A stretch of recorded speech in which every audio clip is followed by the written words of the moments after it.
자, 학생 여러분 반갑습니다. 기말고사 단원 마지막 그 인물인 오늘 아리스토텔레스 수업을 할게요. 이번 주 첫 시간 아리스토텔레스 수업을 한 이후에 나머지 2시간 동안은 우리가 그 이론은 배웠는데 시험을 기출 문제를 풀지 못했던 근대 한국윤리, 불교, 그 다음에 지금 나오는 소피스트, 소크라테스, 플라톤, 아리스토텔레스에 관련된 학습지의 기출 문제를 풀어주도록 하겠습니다. 아리스토텔레스는 우리가 배웠던 그 3명의 사상가 중에 소크라테스와 플라톤을 계승하는 스승, 제자 이런 관계이기 때문에 이 3명은 큰 공통점을 가진 사람들이 되겠습니다. 특히 셋 다 이 세상에는 누구나 다 이성을 갖고 있기 때문에 절대적이고 보편적이고 누구나 다 따라야 할 도덕과 진리는, 윤리는 존재한다라고 하는 보편주의, 절대주의를 주장하는 철학자들이 되겠습니다. 소피스트는 우리가 배웠다시피 이 사람은 절대주의가 아니라 세상에 보편적 정의라든가 진리는 없다라고 하는 상대주의 철학자들이고요. 쾌락을 강조했던 철학자들이라고 한다면 이들은 이성주의, 보편주의, 그리고 특히 인간의 이성을 통해서 무엇이 옳은지 옳지 않은지에 대한 지식을 강조했던 3명이 되겠습니다. 알라, 너 자신 알라, 이디야에 대한 완벽한 지식을 갖춘 사람이 나라를 다스려야 된다. 우린 그 사람을 철인이라고 불렀습니다. 오늘 마지막 타자인 아리스토텔레스 한번 들어가 보도록 할게요. 현실에서 행복하기 위해서는 소크라테스, 플라톤, 지식을 강조했던 스승들인데요. 지식과 함께 또 하나 의지, 위에는 지식, 아래에는 의지가 필요하다고 주장했던 학자가 되겠습니다. 자, 자세히 한번 들어가 보도록 하겠습니다.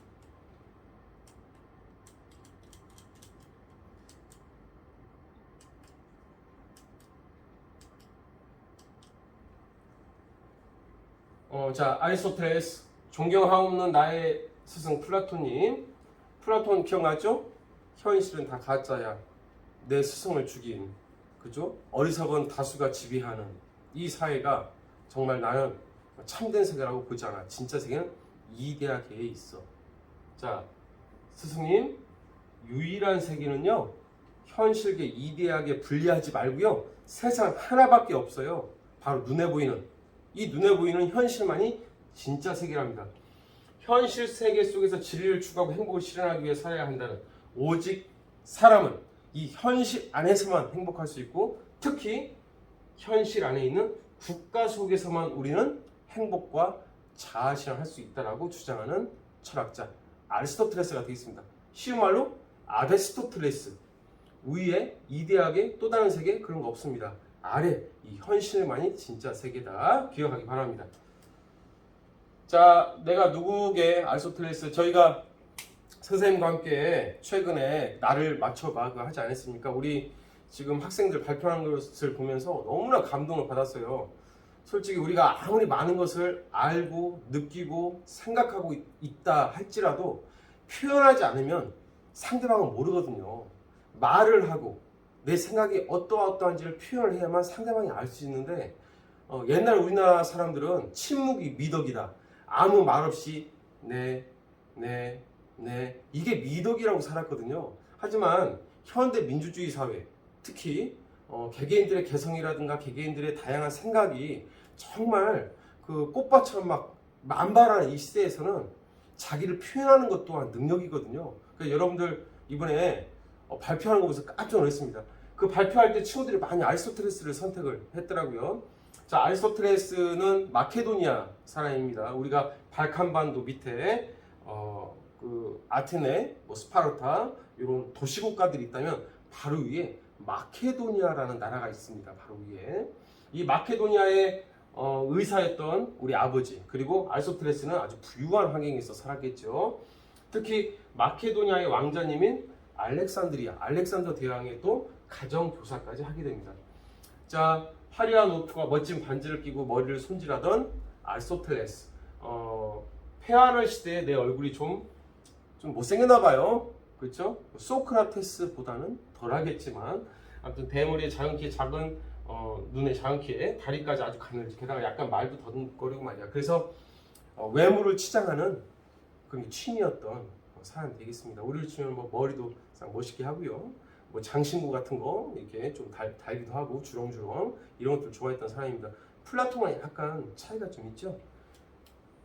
자, 이 친구의 아까 첫 번째 했던 거 유일한 세계는 현실계고 또 다른 이데아계는 없다. 이데아계가 아닌 현실만 진짜 세계면 진리는 바로 이 현실 속에 다 있다. 진리는 현실 속에 개별 사물들에 대한 지식이 있지 별도의 이데아계는 존재하지 않는다. 아리스토텔레스 이원론, 플라톤의 세계를 둘로 나눈 이원론이 아니라 세계는 하나다. 이론론, 유일한 세계는 현실계다. 이렇게 주장을 합니다. 자, 이론적 세계관, 메리 커셋이라고 하는 미국의 작가인데요. 해변에서 놀고 있는 아이들, 그렇죠? 아주 참 현실 안에서 너무 행복하지 않겠습니까? 여러분들도 이런 시절이 있었죠. 지금은 좀 그렇지만, 예. 자, 이것은 이제 주말에 엄마가 자고 있는데 애가 와가지고 엄마 밥 줘, 엄마 빨리 일어나 놀자. 그러니까 엄마가 지금 뭐라고 하고 있습니까? 눈 흘기면서 야, 잠 좀 자자. 아무튼 이 속에서 우리는 행복을 찾을 수가 있습니다. 아리스토텔레스 현실을 벗어난 이데아계가 진짜 세계라니요. 이 현실 하루하루 우리가 경험하고 눈으로 보는 이 현실 안에서 우리의 행복들이 만들어지고 있답니다. 진짜 세계는 오직 현실계 하나랍니다. 자, 행복이 뭐냐? 이렇게 아리스토텔레스, 그 다음에 알렉산더 대왕. 자, 이렇게 얘기를 했다고 합니다. 아주 유명한 말이죠. 개개인에 있어서 최고의 선택은 그 자신이 성취할 수 있는 곳에서, 현실에서 최고가 되는 것이 바로 행복이다. 그렇죠? 그래서 각자 그 분야의 최고는 의사, 최고의 행복은 뭘까? 그럼 의사의 잘 사람의 병을 고치는 거예요. 교사의 최고의 행복은 뭘까? 아이들을 잘 가르쳐서 바람직한 사람으로 성장시키는 거예요. 최고의 가수는 뭘까? 노래를 정말 멋지게 해서 사람들을 웃고 울게 하는 게 최고의 가수야. 각자 자기 분야에서, 어디에서? 현실에 있는 각자 자기의 분야에서 자신의 이성의 능력을 발휘해서 최고의 수준에 올라가는, 그렇죠? 최고의 능력자가 되는 그런 것을 행복이라고 불렀습니다. 그랬더니 알렉산더 대왕이 뭐라고 했을까요? 그래? 각자 분야에서 최고가 되라고? 그럼 난 최고의 왕이 될 거야 하면서 엄청난 영토 확장과 정말 사람들의 우러름을 받는 그런 왕이 되지 않았습니까? 자, 아리스토텔레스의 행복은 뭘까요? 모든 존재에게는 목적이 있습니다. 그럼 인간의 궁극적인 목적은 뭘까요? 인간의 궁극적인 목적은 행복이 되겠습니다. 자, 여기에 선생님이 그림에 강호동이 있고요. 박지성이 있고 반기문이 있죠. 아리스토텔레스의 어떤 주장에 따르면 강호동의 행복은 뭘까요? 강호동은 씨름 선수였습니다. 고대 아테네도 씨름이 있었다고 합니다. 강호동에게 있어서 행복은 최고의 씨름 선수가 되는 거고요. 지금 MC로도 맹활약을 하고 있죠. 최고의 능력을 갖춰서 최고의 MC가 되는 게 바로 행복입니다. 어디 위해서? 이 현실 안에서. 박지성 축구 선수였었고요. 반기문 유엔 사무총장까지 했던 우리나라 정치 외교에 있어서는 아주 최고라고 칭만한 사람이죠. 각자 자기 분야에서 최고가 되는 것, 그게 바로 행복이다. 모든 존재의 목적이 있는데, 모든 건 다 목적이 있고, 식물도 목적이 있고 동물도 목적이 있고 인간의 목적이 있는데, 인간의 가장 큰 목적은 뭐냐? 행복이다. 어디 안에서? 현실 안에서. 각자 자신이 가진 기능, 특히 인간은 이성이라는 기능을 갖고 있으니까 자신의 기능을 최대한 발휘해서 그것을 자신의 어떤 탁월성을 최대한 키울 수 있다면 그게 행복이다. 각자 가진 이성의 능력을 발휘해서 최고의 능력을 키운다면 그게 행복이다. 자, 아리스토텔레스 방금 전에 했던 거, 존재하는 모든 것은 목적이 있고요. 식물은 동물 위해서 존재하고요. 식물의 목적은 동물의 먹이가 되는 거예요. 동물은 인간을 위해서 존재해. 그렇다면 인간의 목적은 뭘까? 인간의 목적은 행복이다. 인간은 행복을 목적으로 한다. 중요합니다. 어디에서? 현실 안에서 행복하게 사는 거다. 행복하려면 어떻게 되느냐? 인간만이 갖고 있는 고유한 특성이 있잖아요. 그게 바로 뭡니까? 이성. 소크라테스 알라, 이성으로 알라, 이성으로 알라. 플라톤 이성을 통해서 이데아계에 대한 지식을 알라, 지식을 알라. 이 사람 똑같아요. 인간이 가진 이성의 기능을 최대한 발휘해서 탁월성 뭐라고 했습니까? 그리스에서 덕이라고 표현한다겠죠. 덕을 키우는 거예요. 탁월성을 키우는 겁니다. 그죠? 자, 여기서 중요한 것은 하지만 인간은 누구나 다 이성을 갖고 태어났지만 탁월한 능력은 선천적으로 부여받지 않고 각자 분야에서 최대한 열심히 노력하고 반복해서 실천하면서 내가 형성해 가는 것이다. 능력은 타고난 게 아니라 내가 형성해 가는 것이다. 지속적으로 실천하면서 노력을 통해서 내 능력을 만들어가는 게 바로 덕이다. 이렇게 이해하면 되겠습니다. 자, 아리스토텔레스 한번 예를 들어볼게요. 어떤 멍멍이가 있었습니다. 셸리그만이라고 하는 긍정 심리학의 대가인데요. 이 개한테요 가둬두고 먹이와 물 그리고 약간 전기 충격을 주는 실험을 했대요. 지직 그죠? 그런데 이유 없이 계속 전기 충격이 계속 오니까 처음에는 어떻게 했을까요? 처음에는 지직했을 때 싫어 왜 그래 내가 무슨 잘못했다고 막 그랬을 거 아니야. 근데 아무 이유 없이 계속 전기가 지직 막 오는 거야. 근데 내가 저항을 했는데도 불구하고 전기가 계속 오니까 나중에 걔가 어떻게 하겠습니까? 지직 길들여진 거예요. 이렇게 그 상황에. 자, 불쌍한 개들은 무감각하게 들어놓은 채 불편한 상황에 벗어나려는 아무런 노력도 안 해요. 의지 상실. 내가 저항해봤자 이 정말 심각한 나쁜 환경을 내가 최악의 환경을 벗어날 수가 없다. 금방 자신의 운명에 굴복해 버린 거죠. 그리고 실험자 셸리그먼은 개들의 우리 문을 드디어 열었습니다. 닫혀있는 문을 열었어요. 어떤 일이 벌어졌을까요? 재미난 것은요, 아무 일도 벌어지지 않았습니다. 이미 의지를 다 상실한 거예요. 내가 어떻게 해봤자 이 고통스러운 환경을 벗어날 수 없으니까 그냥 참고 인내하는 겁니다. 자포자기, 그죠? 의지 박약. 문을 열었는데도 가만히 있어요. 한 발짝 움직이지 않고 또 가만히 있는 거예요. 문이 열렸는데 불구하고 나가야 되는데. 이 동물 실험인데 어떻게 보면 인간도 똑같습니다.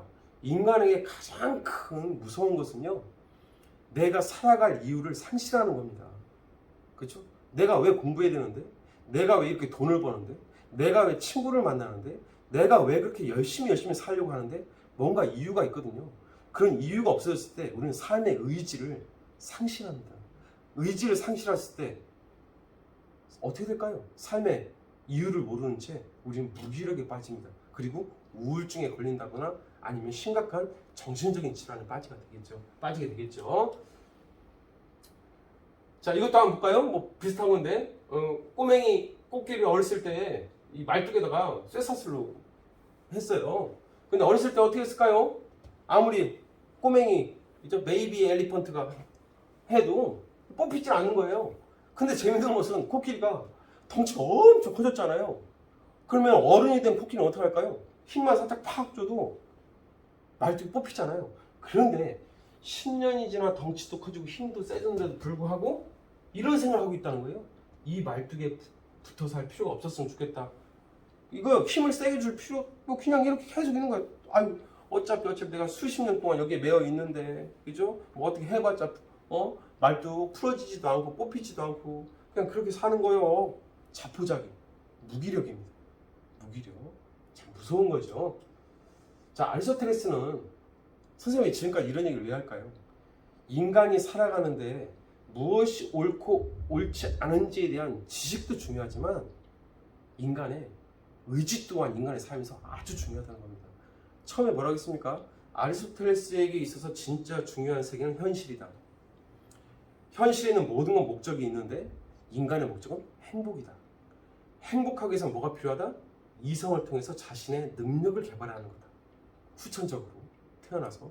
근데 이성이 무엇이 옳은지 옳지 않은지를 알고 있어요.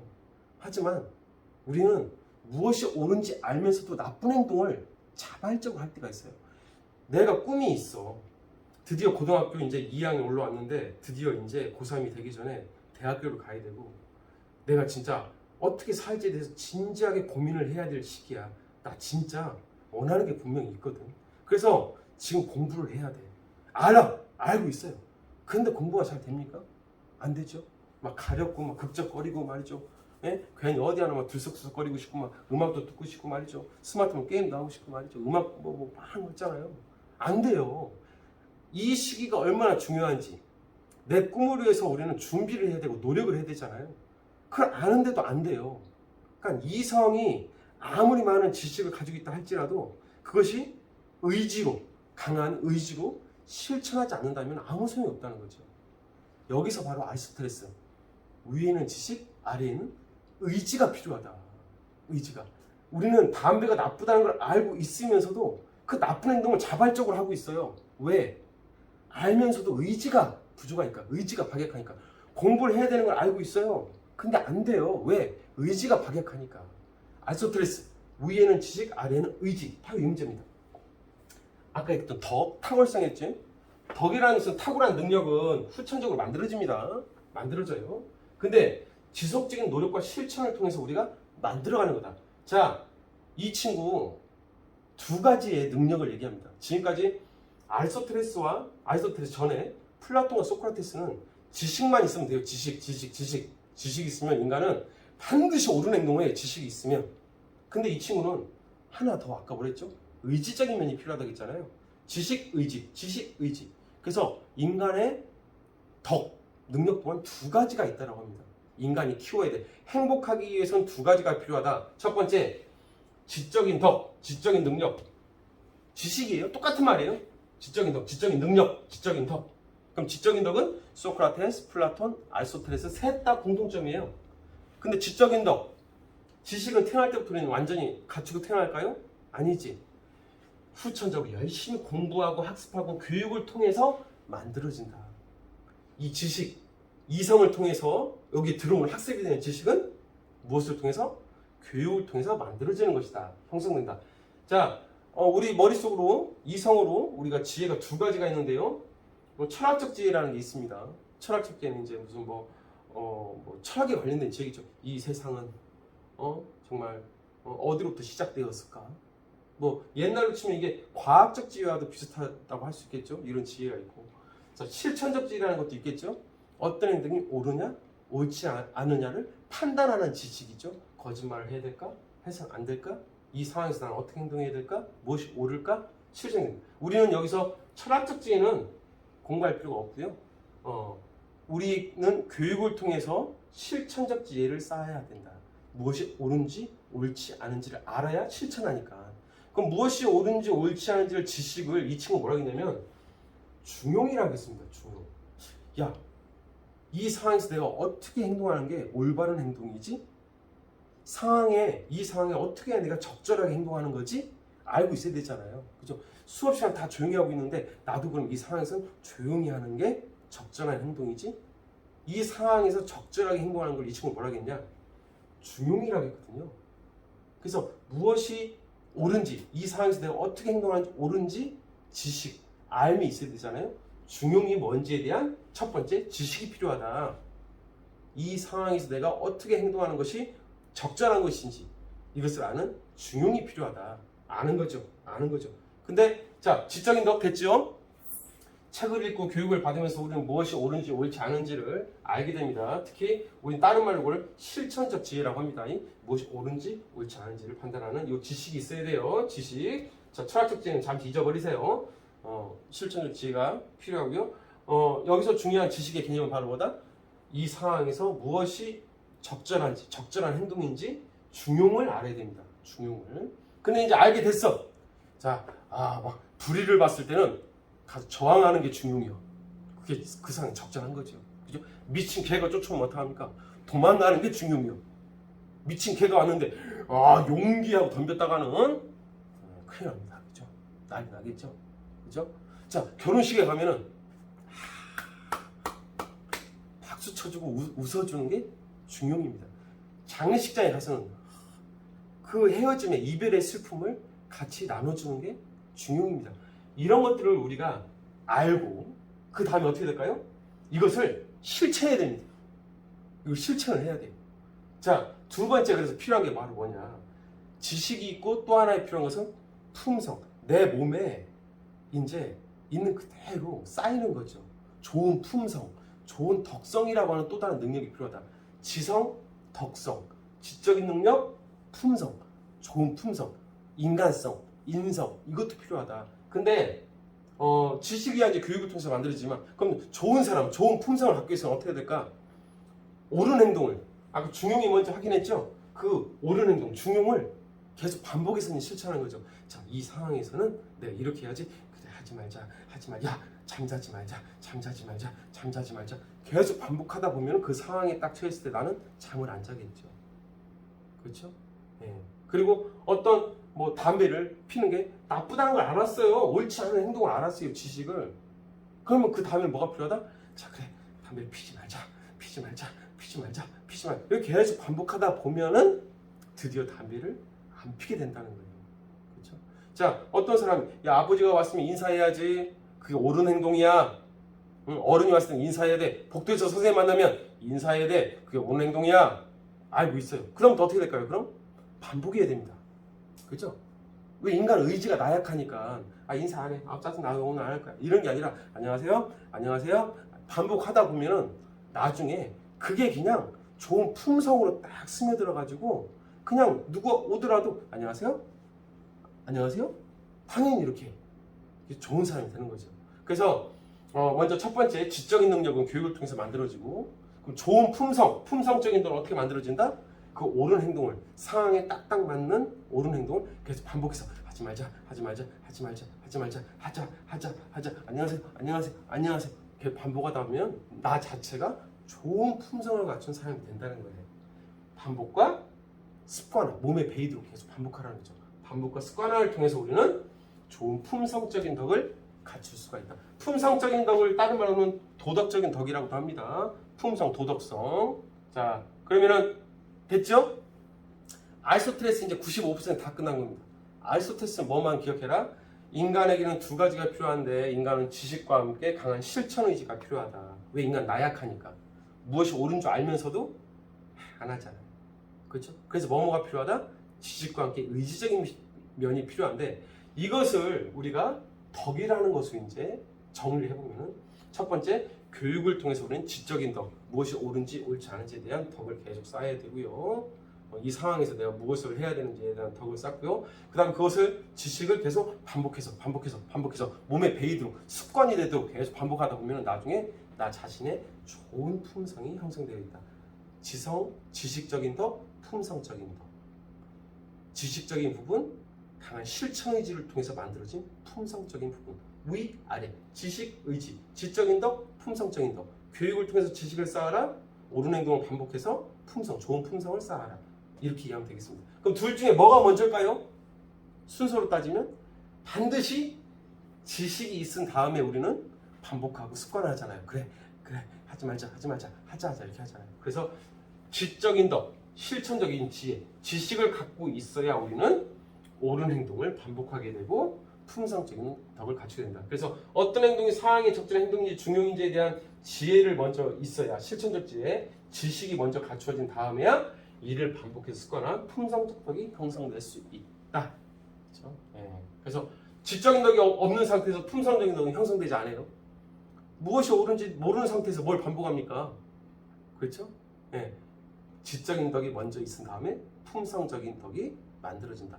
여기서 중요한 것은 바로 인간은 나약하다는 겁니다. 알면 행한다고요, 스승님? 스승님 애들 다 이거 알고 있는데 저거 봐요. 안 하고 있어. 게을러요. 또 나쁜 짓 했어요. 또 남 괴롭혀요. 그렇죠? 또 마스크 벗어가지고 남들에게 피해주고 있어요. 옳지 않은데 그거 알고 있으면서 쟤 또 마스크 또 벗었어요. 이 방역 얼마나 안전상 위험한데. 아리스토텔레스? 그래서 의지적인 부분도 인간에겐 중요하다. 그렇죠? 자, 지적인 덕, 교육을 통해서 지식, 그 다음에 옳은 행동을 알고 있으면 아는 것에서 그치는 게 아니라 그것을 계속 반복하고 습관화해서 좋은 품성, 내 자신 자체가 좋은 사람으로 만들어낸다. 지금 이 사상을 열심히 공부해서 아리스토텔레스가 얘기했던 삶을 지금 열심히 실천하는 사람이 있습니다. 선생님이 알고 있는 지인 중에 한 분인데요. 지금 금산에서 이분이 열심히 운동을 하고 있다고 합니다. 지금 선생님이 바로 한번 연락을 해서 그 사람하고 화상으로 한번 이렇게 한번 지금 통화를 한번 해보도록 하겠습니다. 자, 저기 지금 금산 대둔산에 있는 까까라이더님, 자 나오세요. 까까라이더. 자, 친구들이 기다리고 있습니다. 까까라이더, 까까라이더. 안녕하세요. 까까라이더입니다. 지금 금산에 왔는데요. 대둔산, 태구산을 향해서 가고 있습니다. 날씨가 화창한데, 온도가 현재 29도네요. 너무 덥고, 한 60에서 70km, 지금 타고 있는데, 다리에 힘도 풀리고, 미치겠습니다. 여기서 포기하고 싶고, 그만둘까? 다시 집으로 가고 싶다. 내가 왜 오늘 자전거 타고 이 멀리까지 왔나? 여기서 다 포기하고 싶은, 유혹이 있네요. 그래도, 여기까지 왔는데, 그 유혹을 이겨내기 위해서 계속 반복해서 페달을 돌리고 있습니다. 이 연약한 인간의 의지, 사람은 모두 다 약합니다. 머리에 아무리 지식이 많아도 끊임없는 유혹과 충동이 찾아오죠. 그래서 우리는 머리에 무엇이 옳고 그른지 아는 것도 중요하지만 그것을 실천하는 강한 의지도 필요하겠습니다. 저도 여러분 오늘 온갖 유혹과 충동을 물리치고 목표했던 마지막까지 페달을 계속 반복해서 밟겠습니다. 우리 여러분들도 여러분의 꿈을 위해서, 여러분의 소중한 미래를 위해서 선생님처럼 열심히 페달을 밟았으면 좋겠습니다. 그리고 내 친구 우리 까를로스 많이 이뻐해 주세요. 참 외롭고 안타까운 친구입니다. 자, 여러분들, 자, 나중에 또 봅시다. 자, 여러분, 어떻게 까까라이더님 어떻게 잘 만났죠? 그분이 지금 힘들고 지치고, 그렇죠? 그래가지고 어떡합니까? 포기하고 싶고 유혹과 충동 강한데도 불구하고 열심히 반복해서 이렇게 하고 있지 않습니까? 우리 또한 무엇이 옳은지 옳지 않은지 지식이 있다면 인간의 의지가 나약하기 때문에 계속 그래 지치더라도 포기하지 말자, 열심히 하자, 그래 좀만 더 하자 그러면 내 몸에 그 옳은 행동이 배어서 나중에 그냥 누가 뭐라고 하지 않아도 그 상황에 딱 맞게 내가 훌륭하게 사는, 행복하게 사는 그런 사람이 될 겁니다. 자, 까까라이더님 기억해 주세요. 자, 아이소트레스 이제 마지막입니다. 중용 더 미들 오브 서클 원의 한 가운데 딱 맞게 상황에 적셔서, 자, 마땅한 때, 마땅한 일에, 마땅한 사람들에게, 마땅한 동기로, 마땅한 태도로, 딱딱 상황에 딱 맞은 때, 딱 맞게, 딱 맞는 행동으로, 딱 맞는 동기로, 딱 맞는 태도로, 딱 맞게 그러면 딱 행동하게 되자. 그래서 아리스토텔레스의 가장 이상적인 삶은 바로 무슨 상태다? 중용의 상태에 딱 이르렀을 때 우리는 최고의 삶이 된다. 아까 뭐라고 했습니까? 이 상황에서 무엇이 적절한지 적절하지 않은지를 아는 게 지적인 덕이라고 했잖아요. 지식이라고 했잖아요. 그렇죠? 그 지식을 통해서 내가 또 계속 반복해서 하다 보면 내가 완벽한 지적인 덕과 품성 두 가지가 완벽히 갖춰지면 누가 뭐라 해도 상황에 딱 맞는 행동을 하게 돼 있죠. 그게 바로 중용의 삶입니다. 자, 중용의 두 가지 의미를 꼭 잘 기억하기 바랍니다. 중용. 자, 지적인 덕과 품성적인 덕이 조화롭게 형성이 되면 드디어 우리가 완벽한 중용의 상태에 이르게 되는데, 자, 첫 번째 중용의 개념이 뭐냐? 중용. 지나침과 부족함, 모자람이 없는 상태가 중용이다. 그 상황에 지나치지도 않고, 그 상황에 모자라지도 않고, 그 상황에 양극단을 피하는 지나침과 모자람이 없는 상태. 첫 번째, 기억하세요. 중용의 첫 번째 개념, 가운데 중자입니다. 지나침과 모자람이 없는 상태. 중용의 첫 번째 개념이고요. 두 번째 개념, 각각 처해진 상황에서 처해진 적절한 행위라는 것. 산술적인 중간이 아닌 상황의 적절성이며 각 상황에 딱 적절하게 행동하는 것. 이게 중용입니다. 그럼 선생님, 이 앞에 산술적인 중간은 무슨 의미일까요? 돼지고기, 삼겹살 1인분을 먹는 게 중용일까요? 10인분을 먹는 게 중용일까요?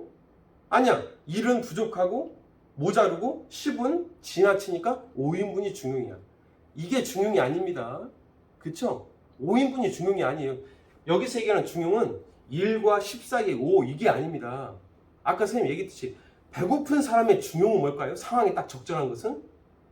배고프면 한 3인분 먹는 게 중용이겠죠. 5인분 먹는 게 중용이겠죠. 그러면 배가 부른 사람은 얼마 먹는 게 중용일까요? 1인분 먹는 게 중용이겠죠. 상황의 딱 적절성을 중용이라고 한다. 상황의 적절성. 운동장을 몇 바퀴 뛰어야 중용이라고 할까요? 몇 바퀴 뛰어요? 10바퀴? 3바퀴? 1바퀴? 아니에요. 이 사람이 꼭 자기에게 딱 적절하게 뛰었을 때 그게 바로 중용이에요. 어떤 사람은 정말 다이어트 때문에 한 5바퀴는 돌아야 돼. 그 정도는 돌아야 돼. 그 사람은 5바퀴가 중용인 거예요.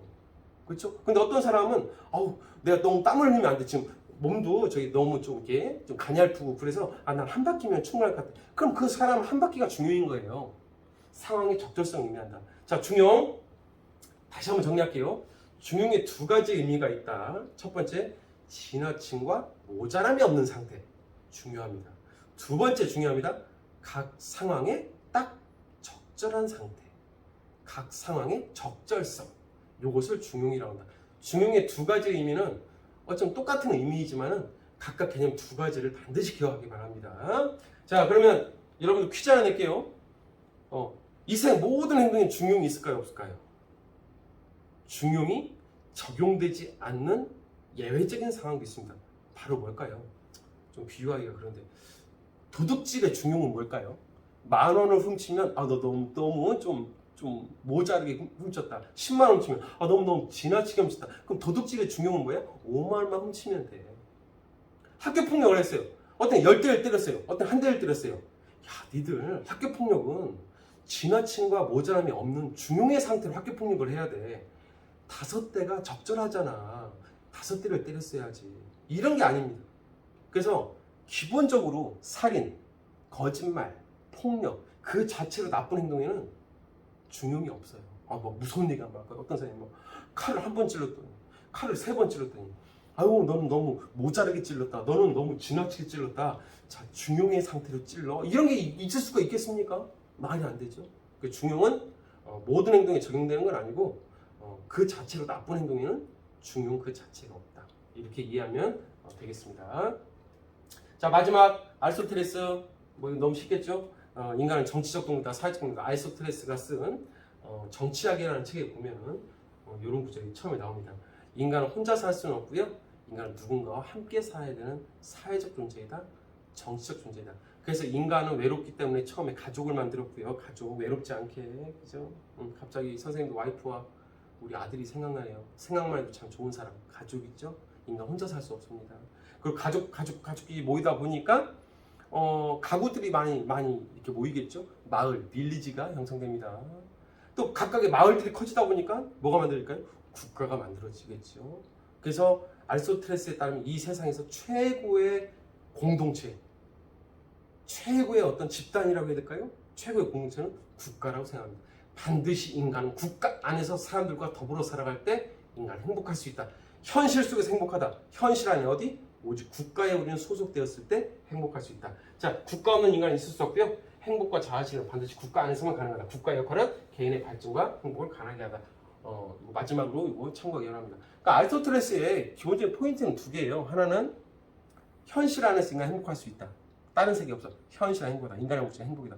행복하기 위해서 어떻게 된다? 지식만으로는 안 된다. 지적인 덕, 지식과 함께, 지적인 덕과 함께 품성적인 덕, 위아래 필요하다. 지적인 덕은 교육을 통해서, 품성적인 덕은 이 옳다는 지식을 계속 반복해서 몸에 배이도록 반복과 습관화를 통해서 만들어간다. 그럼 우리는 어떤 상태에 이르게 된다? 지나침과 모자람이 없는 상태, 항상 지나침과 모자람이 없는 상태에 이르게 되고요. 또 하나, 상황의 적절성에 이르게 된다. 그 상태에 우리는 중용이라고 표현했습니다. 자, 행복이 뭐냐? 얘들아, 인간이 사는 목적은 행복이야. 행복은 뭔지 알아? 네가 갖고 있는 능력, 탁월성을 키우면 돼. 탁월성. 근데 탁월성이 몇 개 있는 줄 알아? 탁월성 2개야. 지적인 덕, 품성적인 덕. 지식을 쌓아 지적인 덕을 기르고 강한 의지로 품성적인 덕을 기르면 돼. 위아래 지적인 덕, 품성적인 덕. 그 분야에 대한 지식을 열심히 공부하고 유혹과 충동에 쉽게 빠지지 않도록 옳은 행동을 반복하고 습관하다 보면 강한 의지가 있다면 너는 끝. 그리고 어떤 상태에 이르게 된다? 상황에 딱 맞는 상태, 지나침과 모자람이 없는 중용에 딱 이르게 되고 너는 최고가 되는 거야. 자, 플라톤과 아리스토텔레스 이제 마지막 정리하면서 이 시간 마무리하도록 하겠습니다. 플라톤 이 세계는 두 개로 되어 있다. 이데아이계, 현실계. 자, 이데계에 대한 지식이 중요하다. 주지. 지식이 중요하다. 이런 거는 외우지 마세요. 그냥 지식이 중요하다. 그리고 이데아계에 대한 지식을 갖고 있는 소수의 철인이 세상을 다스려야 되고요. 통치자, 방위자, 생산자, 지혜, 용기, 절제. 이 세 가지가 조화를 이루면 그게 바로 정의로운 상태가 된다. 정의로운 국가, 통치자, 방위자, 생산자가 조화를 이루는 상태. 조화, 세 가지가 조화.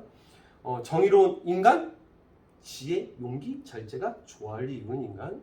이게 바로 정의로운 국가, 정의로운 인간이다. 끝. 자, 아리스토텔레스 이데아계 그런 거고요. 유일한 세계는 현실계고요. 현실 안에서는 모든 사람 다 목적이 있는데 그 목적, 인간의 목적은 뭐다? 행복이다. 행복하기 위해서는 근데 지식적인 면, 주지주의, 지식뿐만 아니라 주의주의, 의지도 필요하다. 이거는 뭐 단어 외우지 마세요. 지식과 함께 의지적인 면이 필요하다. 그래서 나는 덕을 두 가지로 얘기하고 싶어. 하나는 지금까지 스승들이 얘기했던 지식, 지적인 탁월성, 지적인 능력뿐만 아니라 품성적인 덕. 선생님 여기다 도덕적이라고 썼네요. 똑같은 말을 하겠죠? 근데 우리 품성으로 이해하는 게 더 좋을 것 같아요. 지적인 덕과 함께 품성적인 덕이 필요하다. 품성적인 덕은 뭐다? 반복과 습관을 통해서 옳은 행동을 계속 반복하다 보면 된다. 지적인 덕이 있어야만 품성적인 덕, 도덕적인 덕이 형성된다. 그리고 이 두 가지를 완벽히 갖추면 우리는 지나침과 모자람이 없는 상태, 상황에 딱 적절한 상태, 중용에 이르게 된다. 그죠? 자, 소크라테스, 플라톤, 아리스토텔레스는 모두 절대주의, 이성주의, 주지주의, 지식을 강조하는 공통점을 다 가지고 있습니다. 단, 소피스트 플라톤과 달리 아리스토텔레스는 지식뿐만 아니라 의지적인 면에도 주목을 했다는 사실을 기억하고요. 지적인 덕, 품성적인 덕, 교육을 통해서 만들어지고 반복과 습관을 통해서 만들어지고 하지 말자. 그럼 어떤 상태에 이른다? 중용의 삶에 이를 수 있다. 여기까지 공부하도록 하겠습니다. 자, 시험 범위까지는 여러분들 이제 다 나갔고요. 다음 시간과 다다음 시간은 근대 한국윤리, 불교, 고대 그리스 사상까지 이렇게 문제풀이 시간을 하면서 다시 한번 공부했던 내용들을 이렇게 상기하는 시간을 갖도록 하겠습니다.